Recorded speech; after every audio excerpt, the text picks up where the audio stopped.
दोस्तों स्वागत है आपका इस YouTube चैनल यूनिवर्सल फैक्ट में। दोस्तों आज हम इस वीडियो में ओलंपिक में जो शुभंकर होते हैं उनके बारे में जानेंगे। आखिर ये शुभंकर होते क्या हैं और कैसे चुने जाते हैं। लेकिन इससे पहले हम थोड़ा ओलंपिक के बारे में चर्चा कर लेते हैं। ओलंपिक खेलों का क्रेज दुनिया भर में देखते ही बनता है। प्राचीन ओलंपिक खेलों की शुरुआत 776 ईसा पूर्व ग्रीस में हुई थी। उसके बाद काफ़ी समय तक इन खेलों में विराम रहा। 1896 में एथेंस ग्रीस से आधुनिक ओलंपिक खेलों की शुरुआत हुई। आधुनिक ओलंपिक खेलों के जनक पीरे डी कोर्तेन थे, जिन्होंने 1894 में अंतर्राष्ट्रीय ओलंपिक समिति की स्थापना की थी। इन खेलों का प्रारंभ ओलंपिया में होने के कारण इन्हें ओलंपिक खेल नाम दिया गया।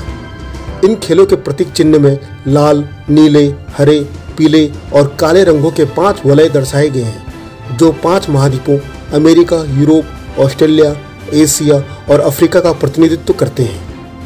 ओलंपिक खेलों के साथ ही नाम आता है पैरालंपिक खेलों का भी, जिन्हें ओलंपिक खेलों के तुरंत बाद ही उसी मैदान पर आयोजित किया जाता है। पैरालंपिक खेल अब ओलंपिक खेलों का ही हिस्सा बन चुके हैं, जिनमें दिव्यांग खिलाड़ियों को खेलों में अपनी प्रतिभा दिखाने का मौका मिलता है। पैरालंपिक खेलों की शुरुआत दूसरे विश्व युद्ध के बाद घायल सैनिकों के जज्बे को कायम रखने के मकसद से हुई थी। शुरुआत में इन्हें अंतर्राष्ट्रीय व्हीलचेयर गेम्स नाम दिया गया था। ये खेल पहली बार 1960 में रोम में आयोजित हुए थे, जिनमें 23 देशों के 400 खिलाड़ियों ने हिस्सा लिया था। दोस्तों जब ओलंपिक खेलों की बात हो ही रही है, तब इनके शुभंकरों की चर्चा न हो तो अधूरी सी बात लगती है। शुभंकर जिन्हें किसी आयोजन में शुभता के संदर्भ में देखा जाता है, कहने का मतलब है कि इसको एक शुभ का एक प्रतीक माना जाता है। ओलंपिक खेलों में शुभंकर अपनी खास भूमिका निभाते हैं। पिछले ओलंपिक जो 2016 में रियो में खेले गए थे, उसका शुभंकर पीले रंग का विनीसियस था, जिसमें बिल्ली और बंदर जैसी चपलता और पक्षियों जैसा भोलापन देखने को मिला था। वहीं इन खेलों के पैरालंपिक का शुभंकर नीले रंग का टॉम था, जिसमें ब्राजील के जंगलों के पेड़ों और पौधों को दर्शाया गया था। अब बात आती है 2020 में जापान टोक्यो में आयोजित होने वाले ओलंपिक के शुभंकर की। जैसे कि हम सभी लोग को पता ही है, ये जो ओलंपिक है 2020 में होने थे, लेकिन कोविड के चक्कर से जो है 2020 में ये ओलंपिक खेल कैंसिल हो गए थे, जो अब 2021 में होने वाले।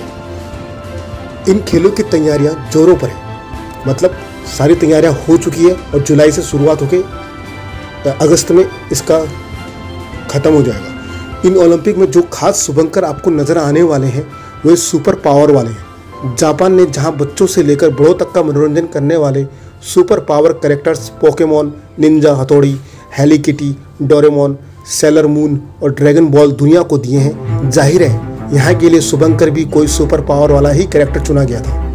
इन ओलंपिक के लिए जो 2 कैरेक्टर शुभंकर के रूप में अंतिम रूप से चयनित किए गए, उनके नाम है मिराई तोवा और सोमाइटी।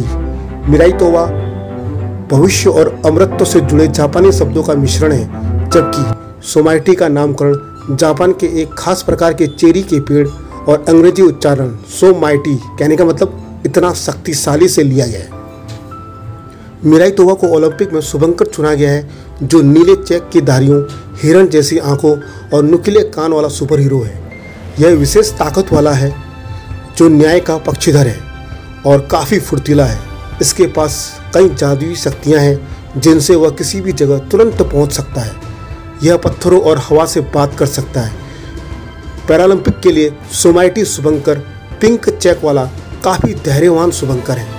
ज़रूरत पड़ने पर यह बहुत ताकतवर बन जाता है और देखकर ही किसी भी चीज़ को हवा में उड़ा सकता है। जापान में इन कैरेक्टर्स को शुभंकर के लिए लाखों स्कूली बच्चों द्वारा चुना गया है। जैसे कि हम जानते ही हैं, जापान टोक्यो ओलंपिक के शुभंकर की चयन प्रतियोगिता के लिए करीब 2000 व्यक्तिगत और ग्रुप डिजाइन की प्रविष्टियां प्राप्त हुई थी, जिनमें से एक्सपर्ट ने पहले अंतिम 3 जोड़ियों को चुना और फिर जापान के प्राथमिक स्कूल के लाखों बच्चों के सामने इन्हें वोटिंग के लिए रखा गया। बच्चों ने इनमें से मिराई तोवा और सोमाइटी की जोड़ी को चुना। मिराई तोवा और सोमाइटी के रचयिता रियो तानीगुची, जो कैलिफोर्निया से हैं, जो कैरेक्टर डिजाइन का काम करते हैं। दोस्तों आशा करता हूँ ये वीडियो आपको अच्छी लगी हो।